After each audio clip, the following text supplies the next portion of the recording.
하나님 말씀은 데살로니가 전서 4장 1절에서 18절입니다. 데살로니가 전서 4장 1절부터 봉독하겠습니다.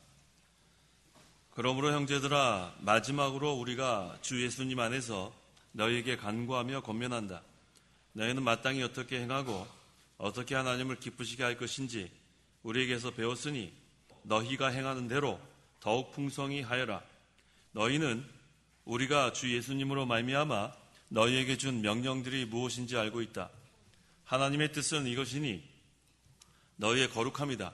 곧 너희가 음란을 멀리하고 각기 거룩함과 존귀함으로 자기의 아내를 취할 줄 알고 하나님을 모르는 이방인들처럼 정욕을 따르지 말고 이런 일에 분수를 넘어 형제를 해롭게 하지 마라. 이는 우리가 너희에게 미리 경고하고 증언한 대로 주께서는 이 모든 행위에 대하여 징벌하시는 분이시기 때문이다. 하나님께서 우리를 부르신 것은 불결함에 이르게 하시려는 것이 아니라 거룩함에 이르게 하려는 것이다. 그러므로 이를 저버리는 자는 사람을 저버리는 것이 아니라 너에게 성령을 주신 하나님을 저버리는 것이다. 이제 형제 사랑에 관하여는 너희에게 쓸 필요가 없으니 너희 자신이 하나님께로부터 서로 사랑하라는 가르침을 받았기 때문이다. 또 너희는 온 마케도니아의 모든 형제들에게 사랑을 행하고 있으나 형제들아, 우리가 너희에게 권면하는 것은 너희가 더욱 풍성히 하고 우리가 너희에게 명령한 것 같이 조용히 자신의 일을 하며 너희 자신의 손으로 일하기를 힘쓰라. 이는 너희가 외부 사람들을 대하여 예의 바르게 행하고 또한 아무 궁핍함이 없게 하려는 것이다. 형제들아, 이제 우리는 너희가 자는 자들에게 대하여 모르기를 원하지 않으니 이는 너희가 소망 없는 다른 이들처럼 슬퍼하지 않게 하려는 것이다. 우리가 예수께서 죽으셨다가 다시 사신 것을 믿으니 이와 같이 하나님께서 예수님으로 말미암아 잠자는 자들도 그분과 함께 데려오실 것이다. 우리가 주님의 말씀으로 너희에게 이것을 말하는데 주께서 오실 때까지 우리 살아남아 있는 자들이 잠자는 자들보다 결코 앞서지 못할 것이다. 주께서 호령과 천사장의 소리와 하나님의 나팔 소리와 함께 친히 하늘로부터 내려오실 것이니 그리스도 안에서 죽은 자들이 먼저 일어나고 그 다음에 우리 살아남아 있는 자들이 그들과 함께 구름 속으로 끌려 올라가 공중에서 주님을 영접할 것이니 그리하여 우리가 항상 주님과 함께 있게 될 것이다. 그러므로 너희는 이 말씀으로 서로 위로하여라. 18절까지 봉독했습니다. 본문은 말세의 마지막을 사는 성도들이 주님의 재림을 소망하며 또 하나님을 기쁘시게 하라는 그런 내용입니다. 그러므로 시간 증거의 말씀의 제목은 주님의 재림을 예비하라. 주님의 재림을 예비하라 라는 제목으로 말씀 전하겠습니다. 1절 그러므로 형제들아, 마지막으로 우리가 주 예수님 안에서 너에게 간구하며 권면한다. 너희는 마땅히 어떻게 행하고 어떻게 하나님을 기쁘게 할 것인지 우리에게서 받았으니 너희가 행하는 대로 더 풍성히 하여라. 자, 지금 사도 바울이 데살로니가 교인들에게 마지막으로 우리가 주 예수님 안에서 너희에게 간구하며 권면한다. 사도 바울은 간구하면서 권면했습니다. 이 잘해야 돼요. 그냥 권면한 게 아니고 기도하면서. 무엇을 권면했는가? 마땅히 어떻게 행하고 어떻게 하나님을 기쁘시게 할 것인지 이걸 권면했어요. 이 말세의 마지막을 사는 우리 성도들은 어떻게 행해야 되는 거 이거 잘 알아야 돼요. 또 어떻게 하나님을 기쁘시게 하는가 또 이것도 잘 알아야 됩니다. 그래서 사도 바울은 데살로니가 교회 교인들에게 이 두 가지를 지금 권면하고 있습니다. 2절, 너희는 우리가 주 예수님으로 말미암아 너희에게 준 명령들이 무엇인지 알고 있다. 사도 바울은 권면할 때 사람의 말로 하지 않았어요. 그러니까 간구하며 권면한다고 했고 또 주 예수님으로 말미암아 너희에게 준 명령들이라 했어요. 다른 말로 하면 하나님 말씀이에요. 하나님 말씀으로 권면하는 것이 가장 좋은 권면입니다. 그래서 디모데후서 한번 보세요. 디모데후서 3장 16절에 모든 성경은 하나님의 영감으로 된 것으로 교훈과 책망과 바르게 함과 의로 교육하기에 유익하니라고 있죠. 하나님의 영감으로 된 성경 말씀으로 권면을 하면 어떤 사람에겐 교훈이 되고 또 어떤 사람에겐 책망이 되고, 또 어떤 사람에겐 바르게 함이 되고, 또 어떤 사람에겐 의로 교육하기에 유익하게 됩니다. 그래서 우리가 권면을 할 때 사도 바울처럼 간구하면서 권면하고, 또 하나님 말씀으로 권면하면 큰 유익이 있습니다. 그래서 너에게 준 명령들, 이건 하나님 말씀이에요. 요긴한 진리. 그래서 이 요긴한 진리를 끝까지 순종해 나가라는 그러한 권면입니다. 3절. 3절 하나님의 뜻은 이것이니 너희의 거룩함이다. 곧 너희가 음란을 멀리하고. 본문에서 하나님의 뜻은 성도의 거룩함입니다. 이 거룩의 뜻은 두 가지라고 했죠. 구별됨과 정결함. 하나님이 우리에게 요구하시는 건 바로 구별되라는 거예요. 성도, 세상과 구별되고, 또 교회도 세상과 구별되고, 그래서 항상 구별된 생활, 그 다음에는 정결한 생활. 그 다음에 왜 정결이라의 뜻이 여기에 포함되냐면 그 다음에 나와 있죠. 곧 너희가 음란을 멀리하고. 이 정결한 생활은 음란을 멀리하는 생활. 그 다음에 4절에는 각기 거룩함과 존귀함으로 자기의 아내를 취할 줄 알고 라고 했어요. 자, 음란을 멀리하기 위해서 자기 아내를 취하라는 거예요. 이 고린도 교회도 그렇고 데살로니가 거기 교회도 그렇고 그 당시에는 독신주의가 있었고 또 향락주의가 있었고 쾌락주의가 있었고 뭐 여러 그런 것들이 있었기 때문에 이 거룩 생활하는 게 쉽지가 않았습니다. 그래서 사도 바울은 하나님이 세워놓은 창조규례는 세 가지가 있습니다. 안식을 지키라는 거, 안식하라는 거, 또 하나는 결혼하라는 거, 또 하나는 노동. 이 세 가지가 창조규례예요. 그래서 지금 이 사도 바울은 뭘 권면하냐면 자기 아내를 취하라는 거예요. 그것은 음란을 멀리하고 거룩한 성도로서 신앙생활을 하라는 겁니다. 그래서 5절에는 하나님을 모르는 이방인들처럼 정욕을 따르지 말고, 제가 아까 말씀드린 것처럼 쾌락주의가 있고 또 독신주의가 있고 또 향락주의가 있고 뭐 여러 그런 주의가 있는데 그건 이방인들이 그 자기의 정욕대로 그렇게 자기 주장하는 거예요. 거기에 휩쓸리지 말고 하나님의 뜻은 이것이니 거룩하라는 거예요. 거룩의 뜻이 뭐예요? 구별되라. 또 하나는 정결하라. 그런 뜻입니다. 그래서 이 노아 시대에도 이 거룩이 찾아보기가 힘들었어요. 그래서 이 하나님을 떠난 그러한 시대에는 이 음란죄가 들어옵니다. 우리 창세기 한번 볼까요? 창세기 6장 1절과 2절. 하나님의 아들, 그 다음에 사람의 딸들.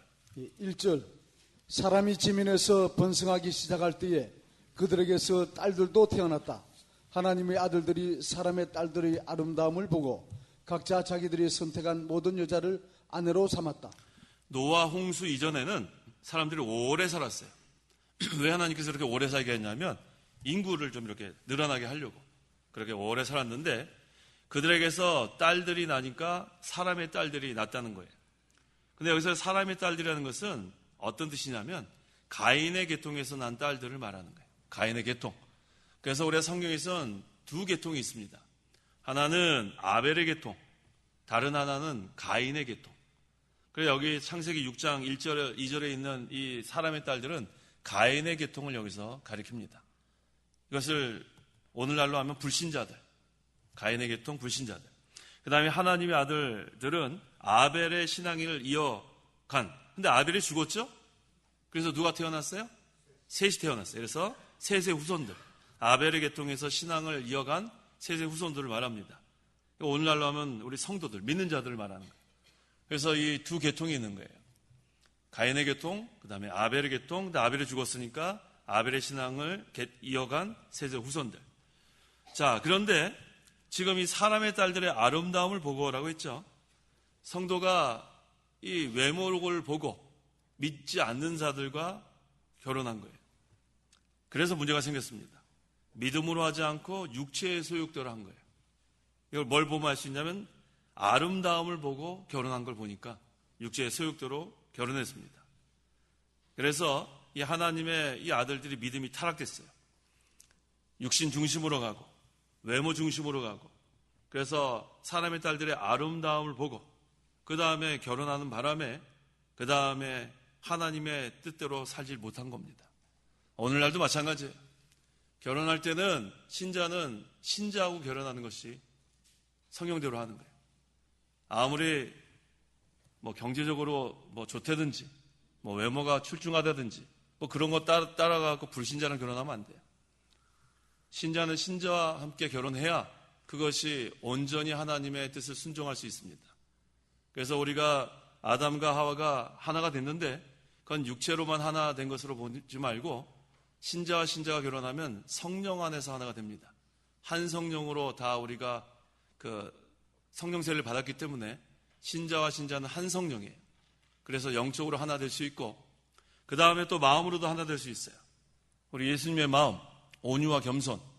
그래서 우리가 하나 된다는 것은 육체적으로만 하나 되는 게 아니고 영적으로 또 마음으로 그러려면 신자와 신자가 결혼해야 그것이 올바른 그러한 믿음 생활을 해나갈 수 있습니다. 근데 이제 불신자를 할지라도 그 다음에 우리가 전도를 해서 우리 교회 데려오는 거예요. 근데 금방 결혼하면 안 됩니다. 그 사람이 그 결혼을 목적으로 왔는지 그건 알 수 없는 거예요. 그래서 한 1년 동안 보는 거예요. 봐서 신앙생활 제대로 하고 그 다음에 세례를 받고 그 다음에 그 사람도 신자예요.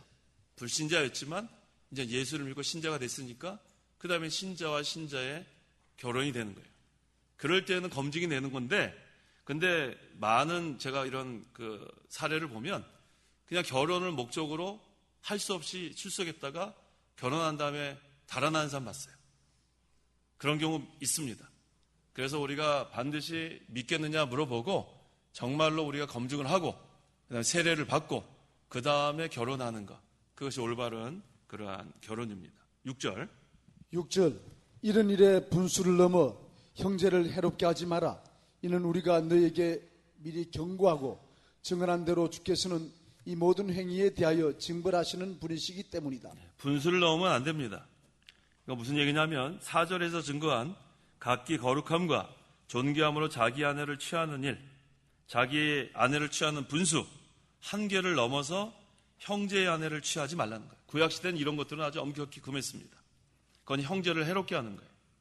그것은 실제로 그런 형제도 되지만 또 우리 다른 거기 남의 아내, 우리 십계명에도 나와 있죠?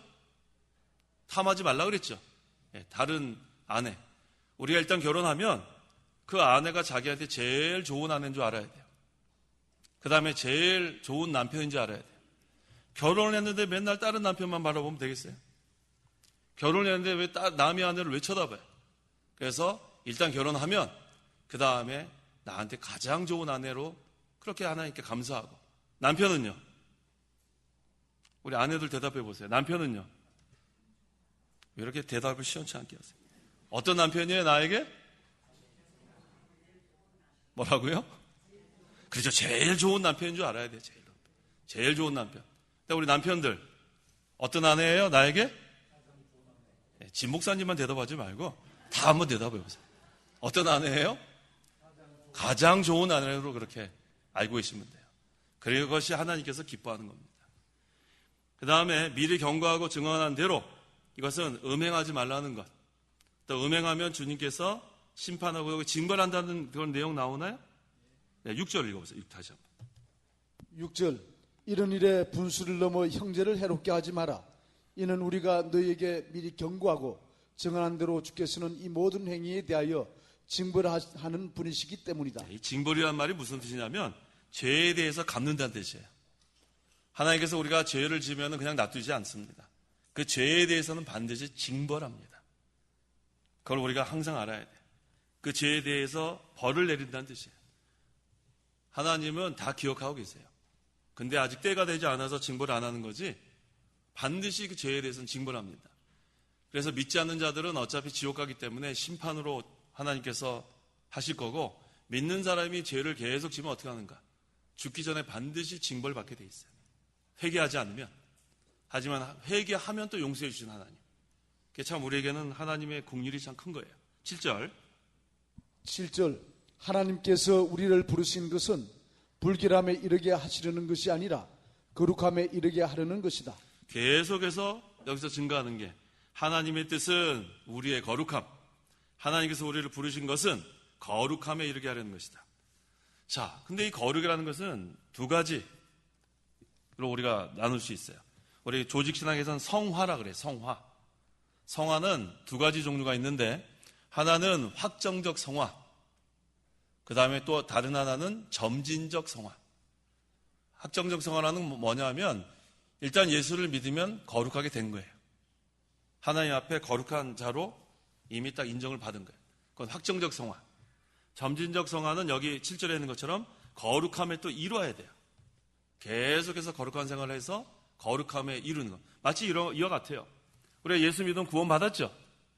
그 다음에 계속해서 구원을 이루어 나가는 것처럼 우리가 예수 믿으면 확정적 성화, 확정됐어요. 거룩한 하나님의 백성으로. 그 다음에 점진적 성화, 이제 하나님의 백성으로 점점 거룩해지는 것. 그걸 여기서 말합니다. 8절. 8절. 그러므로 이를 저버리는 자는 사람을 저버리는 것이 아니라 너희에게 성령을 주신 하나님을 저버리는 것이다. 사도 바울이 이와 같이 지금 권면을 하는데 기도하면서 간구하면서 권면하고 또 주 예수 그리스도로 말미암아 권면하는데 그것을 저버리는 자, 그건 사람을 저버리는 것이 아니라 누구를 저버리는 거예요? 하나님 저버리는 거예요. 하나님 말씀을 통해서 이렇게 권면하는데 그것을 저버리는 것은 하나님 말씀을 저버리는 거니까 하나님을 저버리는 거라 했습니다. 그 다음에 9절 10절. 9절. 이제 형제 사랑에 관하여는 너희에게 쓸 필요가 없으니 너희 자신이 하나님께로부터 서로 사랑하라는 가르침을 받았기 때문이다. 또 너희는 온 마게도니아 모든 형제들에게 사랑을 행하고 있으나 형제들아 우리가 너희에게 권면하는 것은 너희가 더욱 풍성히 하고. 데살로니가 교회는 이미 형제를 잘 사랑하고 있는 그런 교회입니다. 그거 어떻게 하냐면 그 1장 3절에 나와 있지 않아요? 1장 3절에 이는 너희 믿음의 행위와 그다음 뭐라 그랬어요? 사랑의 수고가 있는 교회예요. 그런데 왜 이렇게 권면하냐 하면 더 사랑하라는 거예요. 더 사랑하라. 우리가 지금 사랑하고 있는 것 같지만 더 사랑하라는 거예요. 우리 성도 여러분 형제를 잘 사랑하고 있어요? 사랑하는 분 한 분도 안 계세요? 사랑하고 계시죠? 네, 그러면 더 사랑하라는 거예요. 더 사랑하라. 그러니까 우리는 더 발전해 나가는 게 중요한 거예요. 발전. 사랑도 더하고 그 다음에 수고도 더하고 봉사도 더하고 점점 더해 나가야지 원래는 잘했는데 지금은 잘 못하는 것 그건 하나님 기뻐하지 않습니다. 점점 발전하고 나아지는 게 중요하죠. 그래서 우리 그 히브리서 한번 찾아보세요. 5장 12절에서 14절. 지금은 마땅히 뭐가 돼야 돼요? 선생이 돼야 된다 그랬죠. 히브리서 5장 12절에서 14절. 12절. 지금쯤은 너희가 선생이 되어야 마땅한데. 자, 지금쯤은 선생이 돼야 마땅한데 어떻게 됐어요, 우리? 더 읽어볼까요? 네, 더 읽어보세요. 다시 누군가가 너에게 하나님의 말씀의 초보적 요소들을 가르쳐야 할 형편에 있어 젖만 먹고 단단한 음식은 못 먹는 자들이 되었다. 아직도 초보 상태에 있으면 안 된다는 거예요. 이제 단단한 음식도 먹어야 된다 그랬습니다. 그 다음에 젖을 먹는 자마다 의의 말씀에 익숙지 못한 자이니 이는 그가 어린 아이이기 때문이다. 점점 더 깊은 진리를 우리가 깨닫고 점점 자라나고 발전되고 그걸 하나님께서 원하신다는 거예요. 그 다음에요. 그러나 단단한 식물은 장성한 자들의 것이니 그들은 지각을 사용함으로 연단을 받아 선과 악을 분별하는 자들이다. 장성한 자가 어떤 자가 장성한 자인가? 선과 악을 분별할 수 있는 자가 장성한 자예요. 선과 악을 분별하지 못한 사람은 아직도 어린아이 같아요. 뭐 어린아이들을 너 저기 엄마 있다 가자. 그러면 어린아이들 어떻게 돼요? 여기 사탕하고 그럼 옛날에 많이 유괴 당했죠? 그랬죠? 지원아 저기 엄마 있다 사탕 준다 그러면 따라가요? 따라갈 리가 없죠. 장성했기 때문에 장성. 이게 중요한 겁니다. 분별할 수 있는 그러한 자가 장성한 자예요. 뭐 얘기 들어갖고 그냥 미혹당하고 가자 쫓아다니는 거는 아직도 그거는 아주 어린 그런 단계에 있는 줄 알면 돼요. 장성한 자는 선과 악을 분별할 수 있습니다. 아무리 미혹해도 우리 엄마 모시고 와봐. 그럼 그 유괴범이 어머니 어디인지도 모르는데 자기가 달아날 거 아니에요? 그렇죠? 네, 어린아이 같이 그렇게 미혹당하고 그러면 안 됩니다. 선과 악을 분별할 수 있는 그러한 장성한 자. 이 장성한 자가 그렇게 뭐 어려운 게 아니에요. 뭐와 뭐를 분별할 수 있어요? 선과 악을 분별할 수 있으면 그건 그만큼 잘하는 거예요. 근데 미혹되고 그렇게 쫓아가고 그럼 아직도 그건 자라나지 못한 거예요. 그래, 자라나야 합니다. 어디까지 자라나야 돼요? 그리스도까지 자라나야 돼, 그리스도까지. 자라나면 그 다음에는 허튼지 못해요. 마귀도 허튼지 못하고 마귀 종로로 사는 사람도 아무리 미혹해도 선과 악을 분별할 정도로 자라났는데 아무리 유괴범이 와서 여기 엄마 있다 사탕 주면서 안 따라가죠. 우리가 이렇게 자라나야 합니다. 그래야 든든히 주님 오실 때까지 우리가 자기 자리를 잘 지키고 진리를 세워나갈 수 있습니다. 11절.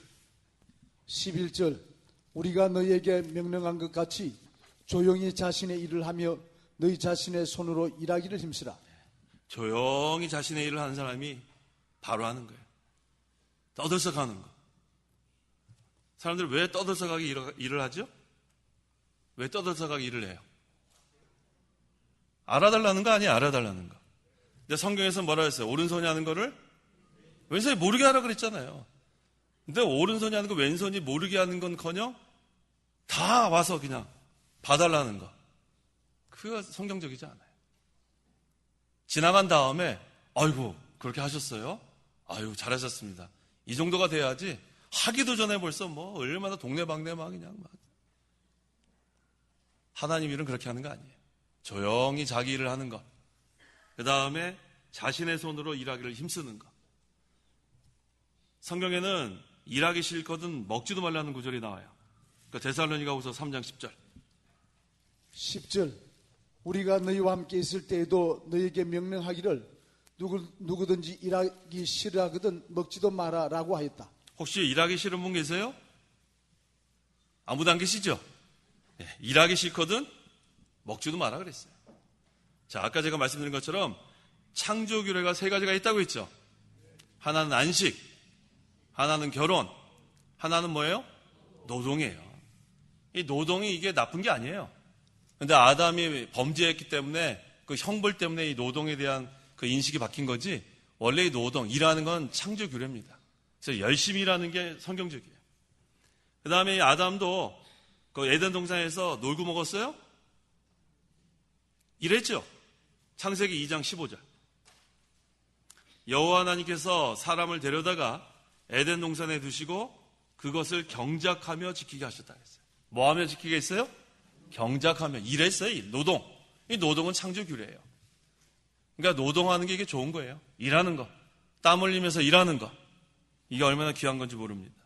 그래서 성도가 조용히 일하고 조용히 일할 뿐만 아니라 열심히 일하고 그러니까 하나님께서 기뻐합니다. 12절. 12절 이는 너희가 외부 사람들을 대하여 예의 바르게 행하고 또한 아무 궁핍함이 없게 하려는 것이다. 자, 외부 사람들은 여기서 불신자를 말하는 거예요. 자, 우리가 그리스도의 향기라고 했죠. 믿는 사람한테만 그리스도의 향기라고 했어요? 뭐라고 했죠? 구원을 받는 자나 멸망받을 자나 우리는 그리스도의 향기라고 했어요. 우리 안에서만 그리스도의 향기가 나타나는 게 아니고 세상에 나가서도 그리스도의 향기가 나타나야 돼요. 그래서 우리가 하나님의 형상대로 지음받았을 때는 세 가지 면이 있다고 했죠. 세 가지 면이 뭐예요? 영적인 면, 도덕적인 면, 인격적인 면이 있는 거예요. 그런데 우리가 믿음 생활 잘한다고 구원만 잘 이루어간다. 거기다만 끝나면 안 돼요. 도덕적으로도 인격적으로도 불신자가 볼 때에도 우리가 여기 뭐라고 했어요? 예의 바르게 하라 그랬죠. 예의 바르게. 그래서 우리는 구원을 받는 자나 또 멸망받는 자한테 그리스도의 향기를 나타내야 돼요. 그래서 향기를 나타내면 복음이 전파됩니다. 복음이 전파되고 인정을 받고 그 다음에 하나님께 영광이 돌아가고 그게 중요합니다. 13절. 13절 형제들아 이제 우리는 너희가 자는 자들에 대하여 모르기를 원하지 않으니 이는 너희가 소망 없는 다른 이들처럼 슬퍼하지 않게 하려는 것이다. 이 자는 자는 예수님을 믿고 죽은 성도를 말하는 거예요. 왜 죽은 성도를 자는 자라고 했는가? 성도가 죽는 것은 이사 가는 거예요. 어디에서 어디로 이사 가요? 이 세상에서 하늘나라로 이사 가는 거예요. 그래서 우리가 장례식 때는 환송하는 거죠. 언제 있다 만나자 그래요? 며칠 후 하잖아요, 우리. 우리 찬송하잖아요. 며칠 후.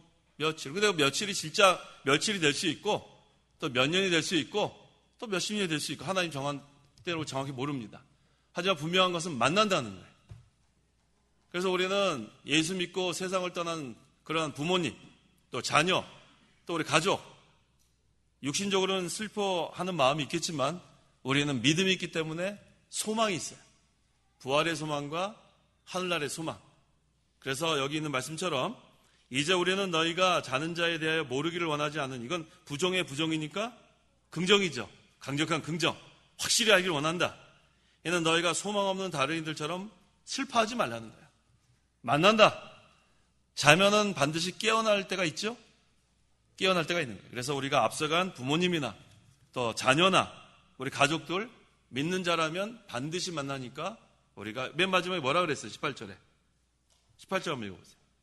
18절. 그러므로 너희는 이 말씀으로 서로 위로하리라. 서로 위로하여라. 우리에게 이것이 큰 위로의 말씀이 되는 거예요. 슬퍼하지 말고 우리는 성도가 죽는 것은 잠자는 거다. 반드시 깨어날 날이 있다. 그 다음에 이사 가는 거예요. 이사.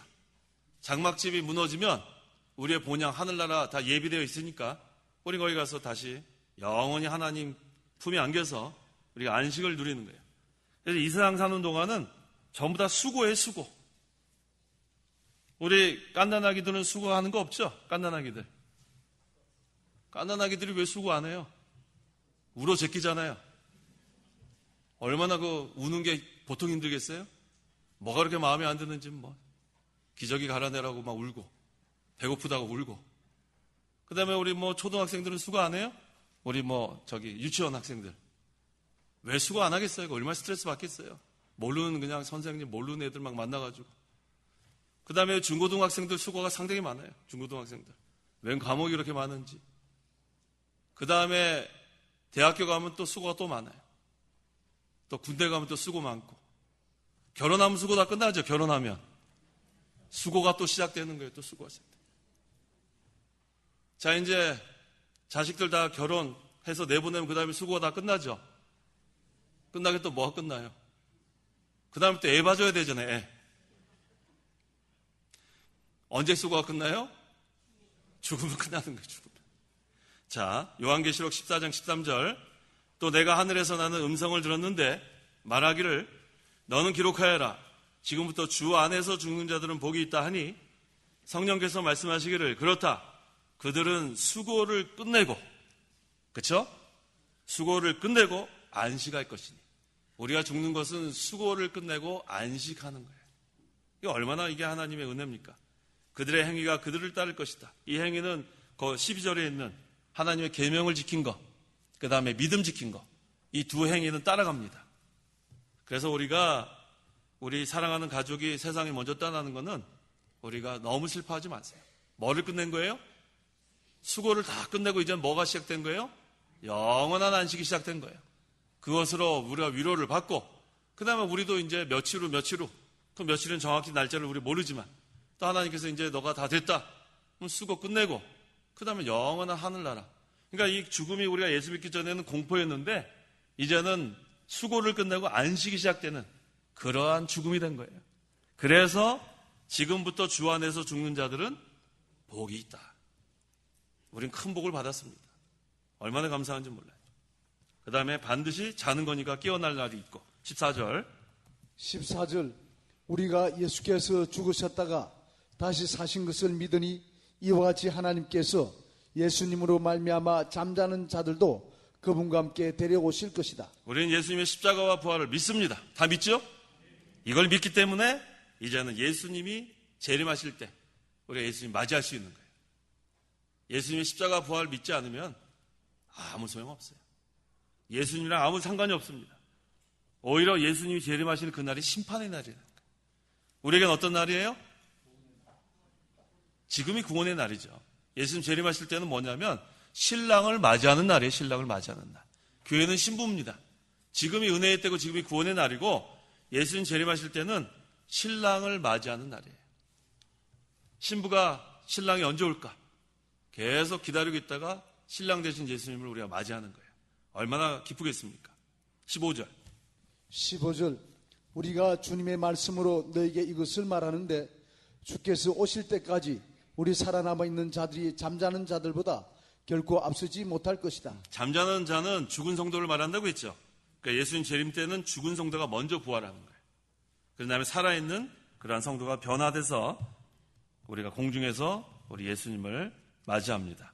우리 16절 17절 우리 같이 한번 읽어볼까요? 16절 17절 다 같이. 주께서 호령과 천사장의 소리와 하나님의 나팔 소리와 함께 신이 하늘로부터 내려오실 것이니 그리스도 안에서 죽은 자들이 먼저 일어나고 그 다음에 우리 살아남아 있는 자들이 그들과 함께 구름 속으로 끌려 올라가 공중에서 주님을 영접할 것이니 그리하여 우리가 항상 주님과 함께 있게 될 것이다. 18절 다 같이. 그러므로 너희는 이 말씀으로 서로 위로하여라. 위로가 되죠? 네, 얼마나 좋아요. 이제 이것만 남았는 거예요. 이것만 남아있어요. 그래서 주님 재림하실 날이 이거 뭐 오늘 밤에 오시면 오늘 밤에 오시는 거죠? 그럼요. 오늘 밤에 오실 수 있는 거예요. 그 다음에 또 내일 오실 수 있고 또 며칠 후 또 몇 년 후 그건 우리 잘 몰라요. 하지만 우리는 깨어 기도하라고 했습니다. 주님의 재림을 준비하는 것, 예비하는 것. 이게 중요한 거예요.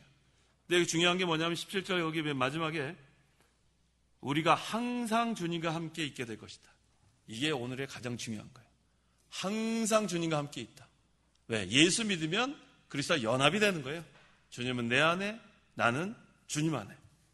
그래서 요번에 우리 야간 신학원 조직 신학 마지막 문제가 뭐였어요? 갈라디아 2장 20절을 외우라 그랬죠. 요번에 보니까 아주 열심히 외웠더라고요. 자, 우리 다 같이 한번 외워볼까요? 갈라디아서 2장 20절. 요번에 그 학기말 시험 본 사람들 좀 크게 좀 해요. 자, 시작. 내가 그리스도와 함께 십자가에 못 박혔나니 이제는 내가 사는 것이 아니라 내 안에 그리스도께서 사시는 것이다. 이제 내가 육체 가운데 사는 것은 나를 사랑하사 나를 위하여 자신을 내어주신 하나님의 아들을 믿는 믿음으로 사는 것이다. 마지막만 크게 하지 말고 다 크게 해야죠. 자, 우리가 예수 믿으면 예수님의 죽음이 내 죽음이 되고 예수님의 부활이 내 부활이 되는 거예요. 그 다음에 이제 예수님 재림하실 때 기쁨으로 우리 예수님을 맞이할 수 있습니다.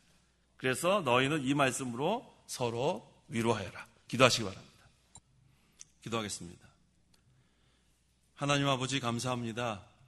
하나님께서 우리를 구원하여 주셔서 하나님의 자녀가 되게 하시고 또 이제는 하나님의 뜻을 알게 해주시니 감사합니다. 하나님의 뜻은 우리가 거룩해지는 거라 했습니다.